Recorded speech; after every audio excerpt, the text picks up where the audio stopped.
The wind was a constant thief in this part of the country, stealing warmth from a man's bones and hope from his heart. It swept across the endless, sun-scorched plains, carrying with it the grit of the earth and the scent of a coming winter.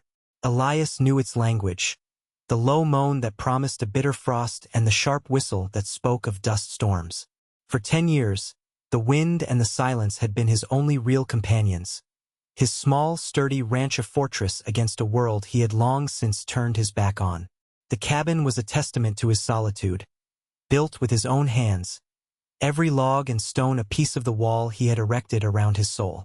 Inside, it was sparse, clean, and orderly. A single cot, a rough-hewn table with one chair, and a cold hearth that mirrored the one in his chest. His days were a ritual of hard labor, a litany of chores that began before the sun bled across the horizon and ended long after it had surrendered to the bruised twilight. He tended his few cattle, mended fences that seemed to sag under the weight of the immense sky, and worked the unforgiving soil, his movements economical and devoid of any wasted energy. It was a penance, this life, a self-imposed exile for a failure he could never outrun, a memory that haunted the quiet hours of the night. The scent of smoke, the warmth of a small hand slipping from his, a promise broken into a million irreparable pieces. He rarely went to the settlement, a wretched collection of muddy tracks and false-fronted buildings that festered a few days' ride away. But his supplies were low, the flour bin nearly empty, and the coming winter demanded he venture out from his sanctuary of grief. He hitched his horse to the wagon, his jaw set, his eyes as gray and hard as the flint rocks scattered across his land. The journey was a descent, each mile taking him further from the clean emptiness of his ranch and closer to the cluttered desperation of other men. The settlement of Jericho was less a town and more a wound on the landscape, populated by souls as weathered and broken as the buildings they inhabited. Men with hollow eyes and thirsty mouths leaned in dusty doorways, their gazes lingering with a mixture of suspicion and despair. Elias kept his head down, his focus narrowed to the swinging sign of the general store, a beacon in the sea of quiet degradation. But a small gathering near the livery stable snagged his attention. It was not a boisterous crowd, but a quiet, grim assembly, their silence more damning than any shout. In the center, standing on the back of a wagon, was a man named Finn, a creature of weasel-like features and a spirit corroded by cheap whiskey and failed ambition. He was auctioning what he called cargo, a euphemism for human misery. Elias felt a familiar disgust coil in his gut and made to turn away, to ignore the rot of the world as he always did. But then he saw her. She stood beside Finn, small and still, swallowed by a light pink prairie dress that was a cruel joke in this colorless place. It was clean, meticulously so, a desperate grasp at a dignity the world was trying to strip from her. Her face was a mask of placid terror, her dark eyes holding a depth of sorrow that Elias recognized, for he saw it every morning in his own reflection. She was Chinese, sold from the coast, a piece of exotic freight to be bought and owned. He saw the predatory glint in the eyes of another man in the crowd, a burly, cruel-faced freighter known as Silas, and something inside Elias, a tectonic plate of long-buried duty, shifted. A memory, sharp and blinding, pierced the fog of his apathy. His wife, Sarah, her face pale with fear, clutching their son's hand. Protect him, Elias. Promise me he had failed. He had failed them both in the fire that took everything. He could not save them, but he could save this one. He pushed through the small crowd, his presence a sudden, unyielding force. He didn't bargain. He didn't speak. He simply met Finn's greedy eyes and laid $20 in silver on the wagon's edge. It was more than the man had hoped for, more than a life was worth in this forsaken place. The finality of his action silenced the murmurs. He had just bought a human being, and the shame of the act burned hotter than the sun above. The journey back was a long, slow crawl across the vast, indifferent canvas of the plains, the silence in the wagon heavier than any cargo he had ever hauled. The woman, whose name he did not know, sat on the buckboard, her back ramrod straight, her hands clasped tightly in her lap. She did not look at him, She stared out at the horizon, as if trying to find a place in its endless emptiness where she might disappear. Elias kept his eyes on the path ahead, his knuckles white on the reins. The jingle of the harness and the creak of the wagon wheels were the only sounds, a monotonous rhythm counting out the seconds of this new, terrifying reality he had created. What had he done? His fortress of solitude had been breached, not by an enemy, but by an act of his own volition, an impulse he didn't understand. He had not sought a wife or a servant or a companion. He had sought only to quiet the screaming ghost of his past, and in doing so had shackled himself to a living, breathing woman whose fear was a palpable thing, a scent on the dry air. He glanced at her from the corner of his eye. Her profile was etched with a quiet resilience that defied her circumstances. She was not broken, he realized, but terribly bent. He thought of his wife, of her easy laughter and the light in her eyes, and a fresh wave of grief washed over him. This woman was nothing like Sarah. She was a stranger, a symbol of his own hypocrisy, a life he had paid for with coin as if she were a sack of flour. Halfway through the first day, he stopped the wagon by a small, gurgling creek. He filled a ladle with cool, clear water and offered it to her without a word. For a long moment, she didn't move, her eyes fixed on the metal cup as if it might be a trick. Then, slowly, cautiously, she reached out and took it. Her fingers brushed his, a brief, fleeting touch that felt like a brand. She drank, her movements deliberate, and handed it back, her gaze once again averted. The simple exchange felt monumental, a treaty signed in a silent war of fear and uncertainty. He felt no closer to understanding what he would do with her, but the act of providing a basic kindness felt like the first solid step on a path that was shrouded in fog. They arrived at the ranch as dusk was settling, painting the sky in bruised shades of purple and orange. The cabin, which had always seemed a sufficient shelter, now looked impossibly small, a fragile box against the encroaching darkness. Elias pulled the wagon to a halt and sat for a moment, the silence between them stretching thin. The woman had not moved, her eyes fixed on the simple wooden structure as if it were a prison. He finally cleared his throat, the sound rough and alien in the quiet. "We're here," he said, the words unnecessary. He got down from the wagon and walked to the cabin door, pushing it open. He lit the lantern inside, its golden glow spilling out into the twilight. He turned back to her. She was still seated, a statue carved from fear. He knew that any move he made, any word he spoke, would be measured and weighed. He could not offer comfort, for he had none to give. He could only offer truth. He gestured toward the second room, a small space he had added years ago for a future that had burned away. It held a small bed frame and a single, dust-covered window.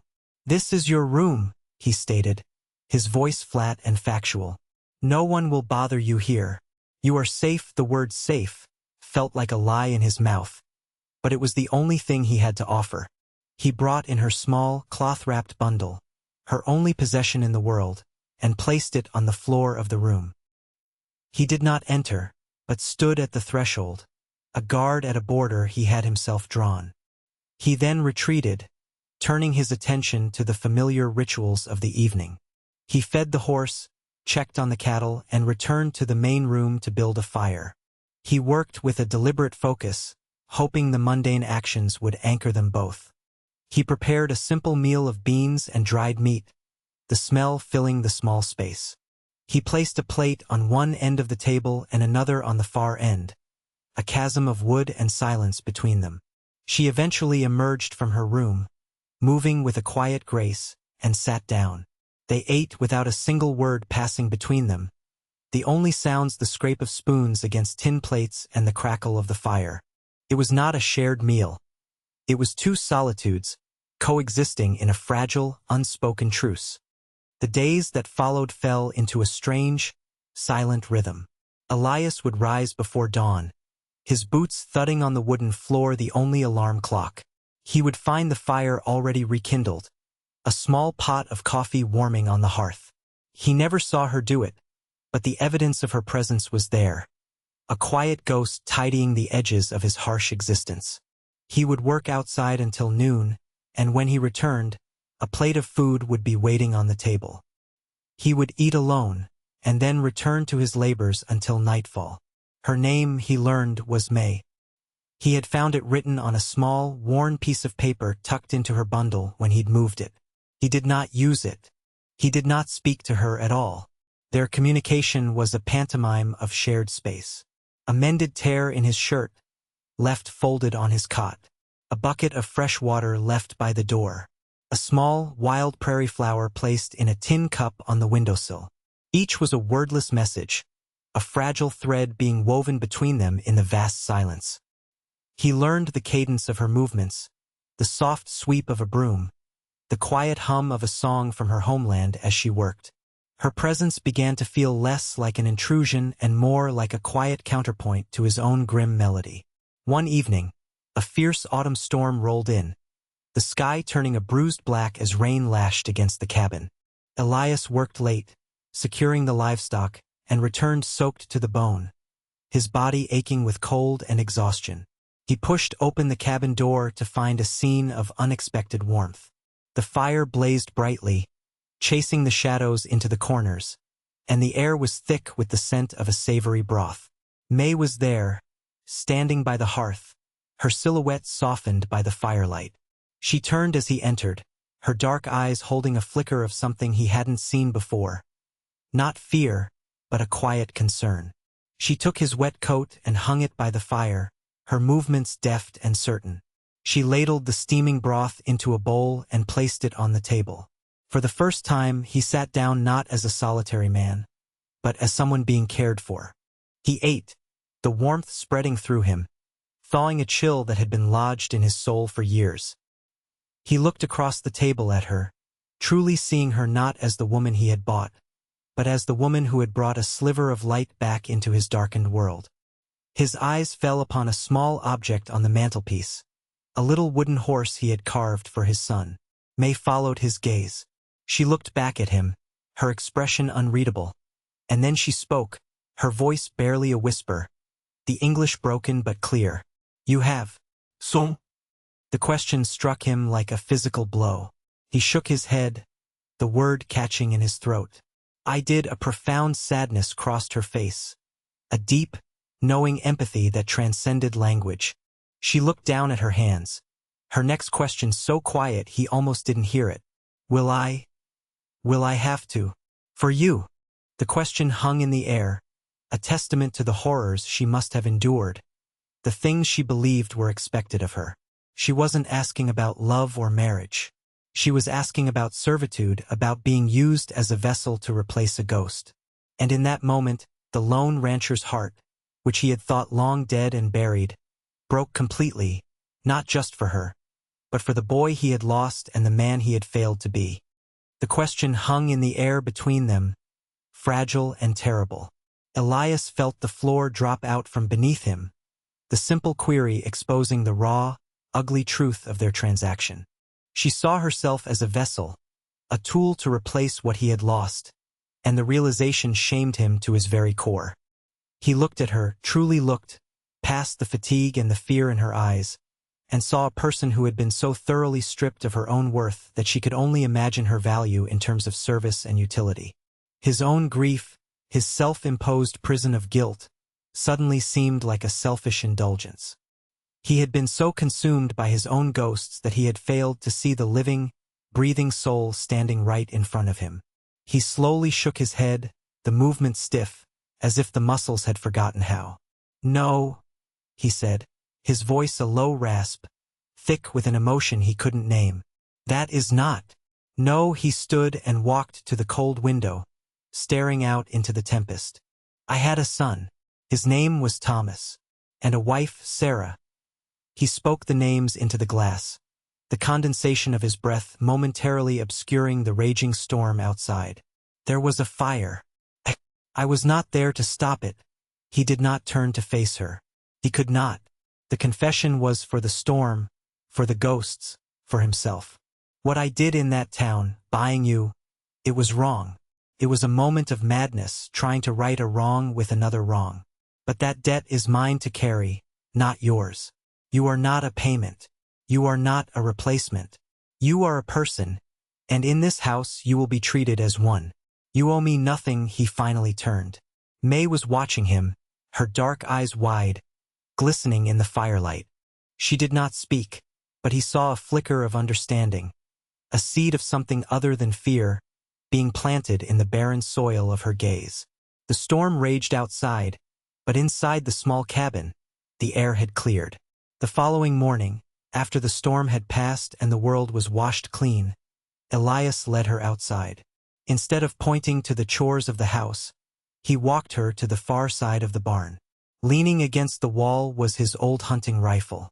He picked it up, feeling its familiar weight. He held it out to her. May flinched, her eyes darting from the weapon to his face, confusion and fear warring for dominance. In this land, he said, his voice steady, safety is not something another person can give you. It is something you must be able to make for yourself. He showed her how to hold it, how to brace it against her shoulder. He explained the mechanism, the sight, the trigger. His hands were rough and calloused against her own as he adjusted her grip, the touch impersonal, the touch of a teacher. They spent the morning shooting at old tin cans he had lined up on a fence post. Her first shots were wild, the recoil jarring her small frame. But she did not complain. She listened intently, her brow furrowed in concentration. She was a fast learner, her quiet observance translating into a steady hand. By midday, she was hitting the cans with a consistency that surprised him. With each successful shot, he saw her stand a little taller, the line of her shoulders straightening, the fear in her eyes being replaced by a focused, determined glint. He was not just teaching her to shoot. He was giving her back a piece of the power the world had stolen from her. Winter arrived not as a gentle guest but as a conquering tyrant, burying the plains under a deep, silent blanket of snow. The world shrank, the horizon disappearing behind a constant curtain of white. The ranch became an island in a frozen sea, and Elias and May its sole inhabitants. The forced proximity and profound isolation changed the texture of their silence. It was no longer a void between two strangers, but a shared space of comfortable quiet. They developed a new language, one of gestures and shared tasks. He would chop wood until his arms ached, and she would have a hot meal waiting. She would mend his clothes with stitches so fine they were nearly invisible, and he would ensure the path to the well was always cleared of snow for her. She began to hum again, the same hauntingly beautiful melodies from her homeland, but now they were not whispers of sorrow, but sounds of quiet contentment. One afternoon, she pointed to the small wooden horse on the mantelpiece and, in her careful, deliberate English, asked who it was for. He told her about Thomas, about how he had loved horses more than anything. The next evening, he found a piece of scrap wood and his carving knife on the table. It was an unspoken invitation. He sat by the fire, the light flickering across his weathered face, and began to carve a second horse, this one smaller, more delicate. As he worked, he spoke, telling her small stories about his son, memories he had kept locked away for a decade. He spoke of a boy's laughter, of chasing fireflies in the summer twilight, of a dream of buying more land, of building a future. May listened, her hands busy with her mending, her presence a quiet anchor that allowed him to navigate the treacherous waters of his own memory without drowning. Their fragile peace was shattered by the appearance of a rider, a dark shape materializing out of a snow squall. It was Finn, the man from Jericho. His face was gaunt, his eyes holding the desperate, shifty look of a cornered animal. He claimed the $20 was not enough, that a man like Silas had offered him more, and that he had come to collect his due. "She's worth more than that," Finn sneered, his gaze sliding over May with a possessive leer. A lot more. Elias stepped between them, his body a solid, unmoving wall. "She is not for sale. You made your deal. Now leave my land." Finn laughed, a harsh, ugly sound. He lunged, not for Elias, but for May. In a flash, everything changed. May did not scream or cower. She moved with a swiftness that belied her size, grabbing the hot poker from the hearth. She held it before her, the iron tip glowing a menacing orange, her eyes burning with a cold fire Finn did not recognize. "You will not touch me," she said, her voice low and steady. Finn froze, startled by the ferocity in this woman he had sold like a sack of grain. Elias stood beside her, his hand resting on the axe handle by the door. They were a united front. Defeated, Finn spat a curse into the snow and retreated, swallowed once more by the storm. But he left a chill behind that had nothing to do with the winter. He had reminded them that the world was still out there, and it had not forgotten them. The threat Finn had reawakened lingered in the air, a constant, unspoken tension. They were no longer just two people sharing a space. They were partners in a precarious survival. The winter deepened, its grip tightening on the land. The winds howled like grieving spirits, and the snow piled in great drifts against the cabin and barn. Elias taught May how to track animals in the snow, how to read the signs of the land, how to be a part of the harsh landscape rather than a victim of it. He gave her a knife of her own and showed her how to use it not just for protection but for skinning a rabbit or carving a snare trigger. He was giving her the keys to his world, the knowledge that had kept him alive. In return, she brought a softness to the hard edges of his life.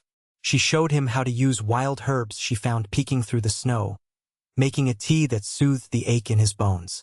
She spoke more of her home, of a place with green mountains and wide rivers, painting pictures with her words that were a world away from the endless white plains. They were forging a life in their isolation, a delicate ecosystem of mutual reliance and respect. The outside world finally came for them on a day when the sky was a sheet of metallic gray, the air so cold it felt brittle. 3 riders appeared, their horses kicking up plumes of snow. The man in the lead was Silas, the cruel-faced freighter from the auction. His eyes were small and hard, chips of ice in a fleshy face, and they fixed on May, who was bringing in a basket of firewood, with an expression of ownership.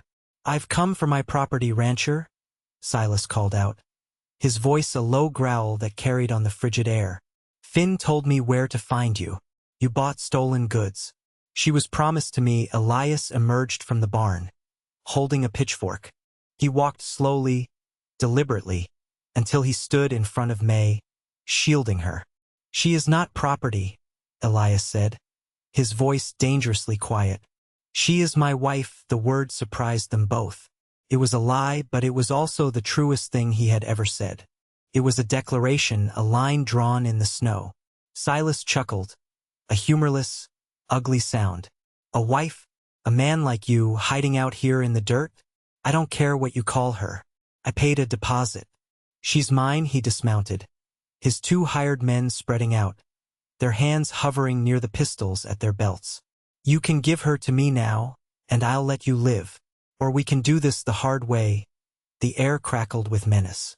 The vast, empty landscape offered no hope of help. It was just them, the 3 predators, and the 2 solitary figures who had built a fragile home and were now being called upon to defend it. Elias's knuckles were white on the pitchfork. He thought of the fire, of the promise he had failed to keep. Not again. This time he would not fail. The standoff stretched into a taut, unbearable silence, broken only by the whistling wind and the nervous snorting of the horses. Elias's mind raced. The pitchfork was a poor defense against 3 armed men. He needed to get to the cabin, to the rifle. He locked eyes with Silas, a silent battle of wills playing out across the frozen yard. "You're making a mistake," Elias said, his voice low and even buying time, trying to keep their focus on him. "Right away now." Silas just smiled, a predator enjoying the fear of his prey. "I don't think so.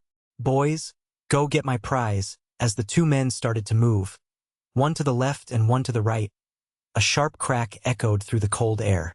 It wasn't the sound of Elias's rifle. A puff of snow exploded from the ground just in front of the right-hand rider's horse. The animal reared, screaming in panic. Both henchmen froze, their heads snapping toward the cabin. In the darkened window, a glint of metal. May stood inside, the rifle braced against the window frame, her face a mask of calm determination. She had done exactly as he had taught her, firing a warning shot, demonstrating a capability they had not anticipated. The equation had changed. It was no longer 3 against 1. It was a siege. Enraged, Silas pulled his own pistol. "Foolish woman!" he roared and fired wildly at the cabin.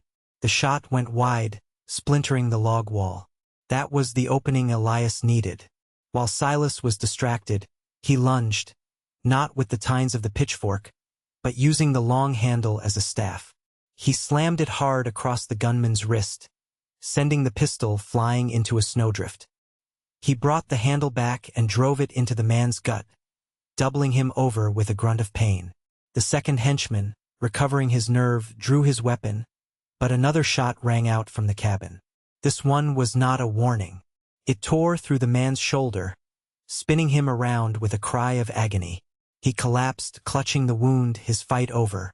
Silas, clutching his bruised wrist, stared in disbelief from Elias to the cabin window. The lone, broken rancher and the meek, purchased woman were not the easy victims he had imagined. They were a team.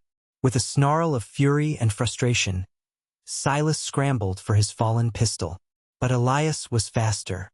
He kicked the gun further away and stood over the man, the sharp tines of the pitchfork now leveled at his throat. The final henchman, seeing his partner down and his boss defeated, wanted no more of the fight. He turned his horse and fled, disappearing into the gray expanse. The immediate threat was over. The yard was suddenly quiet again, littered with the evidence of the violent intrusion. Elias stood breathing heavily, the cold air burning his lungs, the pitchfork steady in his hands. Silas stared up at him, his arrogance replaced by a primal fear. From the cabin, May emerged, the rifle held firmly in her hands. She walked to stand beside Elias, her presence unwavering. They were no longer two separate souls.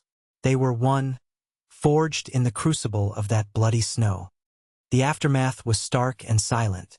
Silas, stripped of his bravado, was a pathetic figure, pleading and cursing as Elias bound his hands. The wounded man moaned in the snow. A neighbor, a stoic old farmer named Jebediah who lived miles away, had heard the gunfire carried on the wind and arrived on horseback, shotgun in hand, expecting the worst. He took in the scene. The bound man, the wounded one, and Elias and May standing together, resolute. He listened to Elias's terse explanation, his gaze lingering on May, who met his eyes without flinching. Jebediah simply nodded, a slow gesture of understanding and respect. He helped Elias load the two men onto their own horses and agreed to take them to the sheriff in Jericho, promising to tell the truth of what he'd seen, an attempted robbery, a righteous defense of home and family. As he rode off, the quiet returned, but it was a different kind of quiet now, one of peace and finality. The threat that had haunted their winter was gone. The snow in the yard was trampled and stained, but they knew it would soon be covered by a fresh, clean layer. They went back inside the cabin, the warmth of the fire a welcome embrace. They moved around each other, tending to the small tasks of life, the shared trauma a new, unbreakable bond between them. Words were not needed. They had fought for each other. They had defended their home. In the weeks that followed, the winter's grip began to loosen. Patches of brown earth appeared on the plains like birthmarks. The sun felt warmer, its light lingering longer each day. The ice on the creek began to crack and groan, and the sound of melting water was a promise of renewal. One morning, Elias hitched the wagon. He did not say where they were going. He simply helped May onto the buckboard and they rode towards Jericho. It was the same path they had traveled months before, but everything had changed. He no longer felt the shame. He felt a quiet pride. She no longer sat in terrified silence. She looked at the waking landscape with a hopeful curiosity. In town, people stared, but the looks were different now. Jebediah's story had spread. They were not an outcast and his property. They were the steadfast couple from the plains who had faced down Silas Blackwood. Elias walked with May to the small church, its steeple a lonely finger pointing at the vast sky. He spoke to the preacher, his request simple and direct. They stood before the altar, in the empty, sun-dusted chapel, and were married. There were no flowers, no guests, just the solemn words that legally and spiritually bound them together. It was not a declaration of romantic passion, but a confirmation of a truth that had been forged in silence, trust, and shared survival. They were family. The final scene of their story unfolded back at the ranch, under the full glory of a prairie spring. The land was alive, awash in the tender green of new grass and the vibrant colors of wildflowers. Elias was on his knees in the rich, dark soil, showing May how to plant a garden, a place for vegetables and herbs, a place for roots to grow deep. He explained how to space the seeds, his large, rough hands gentle in the dirt. He looked up at her, and a smile touched his lips, a genuine smile that reached his gray eyes and erased years of sorrow. She smiled back, and then, for the first time, he heard her laugh. It was a clear, beautiful sound, like the meltwater running in the creek. "Elias," she said, testing his name on her tongue. "It is a good day for planting." He reached out and brushed a smudge of dirt from her cheek. "Yes, May," he replied, speaking her name with a reverence that held all the love and respect he could not otherwise articulate. "It is a very good day." They worked together under the warm sun, their pasts buried, their future an open, hopeful field before them.